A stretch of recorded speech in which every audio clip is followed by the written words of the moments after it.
Nights of day 4 of the second test match between the West Indies and Australia. Started well for the West Indians. Shamar Joseph picking up 2 quick wickets and pegging the Australians back before Alzarri Joseph wrapped up the innings. The innings in that run chase for the West Indians started badly. John Campbell gone, and so too Casey Carty. That new ball proving to be challenging for the West Indians. Brandon King came in, looked really good at the crease. Played a few lovely strokes. And the West Indians were well on their way with the run chase. That's another nicely timed drive down the ground by King. Brathwaite didn't last too long. He was dismissed for 7. Bo Webster, the bowler. And then King got an unplayable delivery. Shea Hope and his skipper tried to counter-attack in a nice little partnership that pushed the West Indians forward and closer to the target. And that was a sweetly timed drive by Ruston Chase, the skipper. And then Hope trying to do too much, trying to force the issue. He was dismissed. Hazelwood, the bowler. And then a procession started. Chase was a judge LBW.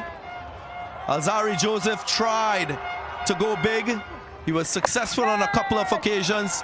And then he succumbed. At that stage, the chase looked impossible, and the wickets continued to fall. That total just too much for the West Indians.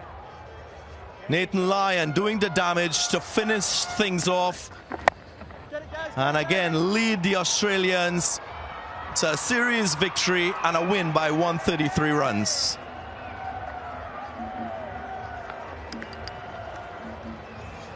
Yeah, look, the wickets have been challenging. They've been a lot of fun to play on, I will admit.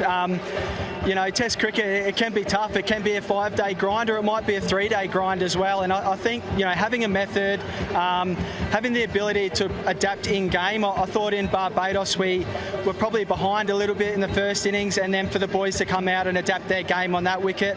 Again, in this game, we probably thought conditions would deteriorate, so winning the toss was quite crucial. And the bowling attack did a fantastic job in putting the ball in the right area in that second innings. Yeah, I think it's a case where we never really got those partnerships going, especially up front with the new ball. I think the new ball was the hardest challenge on the wicket, and we lost too many wickets up front, and then we asked in the middle order and the lower order to do too much. So yeah, I just think it's a case where if we could try to avoid some wickets in the first 10 to 15 overs, I think we have a better chance at scoring more runs.